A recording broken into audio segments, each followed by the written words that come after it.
एक समय था जब अधिक जुताई, ज्यादा उर्वरक और ऊर्जा के इस्तेमाल को सफल खेती माना जाता था। लेकिन अब वक्त बदल रहा है। आज कृषि के विकास के साथ साथ प्राकृतिक संसाधनों और पर्यावरण का ख्याल रखा जा रहा है, ताकि लागत कम होने के साथ साथ पर्यावरण पर भी इसका बुरा असर न हो। इस नई खेती की विधि को संरक्षण खेती कहते हैं। संरक्षण खेती के 3 पहलू हैं: कम जुताई, खेत में फसल अवशेषों की मौजूदगी और फसल चक्र में परिवर्तन। पारंपरिक खेती में यह सोचा जाता है कि जितने अच्छे तरीके से खेत जोता जाए, फसल उतनी ही अच्छी होगी, लेकिन यह सच नहीं है। बार बार जुताई से भूमि की उपजाऊ शक्ति तो कम होती ही है, इससे लागत भी अधिक होता है। इस विधि में पिछली बार की फसल को कटाई के बाद जमीन को वैसे का वैसा ही छोड़ दिया जाता है। नई फसल के लिए एक खास तरीके के बुआई यंत्र जीरो टिल या सीड ड्रिल की मदद से खेती में चीरा करके बीजों को एक निश्चित गहराई में बो दिया जाता है।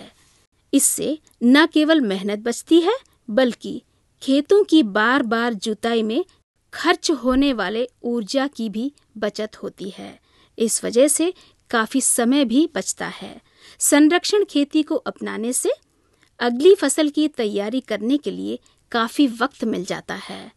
इससे खरपतवार पर भी काफी नियंत्रण पाया जाता है।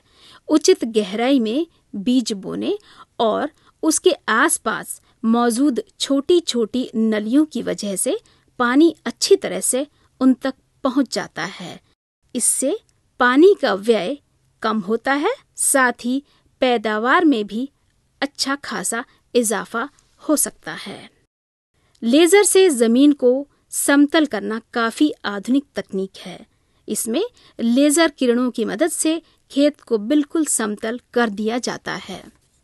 मौजूदा परिस्थिति में जन मजदूर का अभाव, बढ़ती लागत और कम होते हुए जल स्तर के संदर्भ में संरक्षण खेती किसानों के लिए एक वरदान साबित होगी। अहम बात यह भी है कि संरक्षण खेती पर्यावरण के लिए भी काफी अच्छी है। साथ ही यह ग्लोबल वार्मिंग और पर्यावरण में आ रहे बदलावों को भी रोक सकती है। अगर इस नई तरह की खेती को बड़े पैमाने पर इस्तेमाल किया गया तो यह कार्बन डाइऑक्साइड की मात्रा को कम करने में मदद कर सकती है। इससे खेत की उर्वरक शक्ति में वृद्धि होती है, कम पानी में अधिक उपज होती है और लागत में कमी आती है।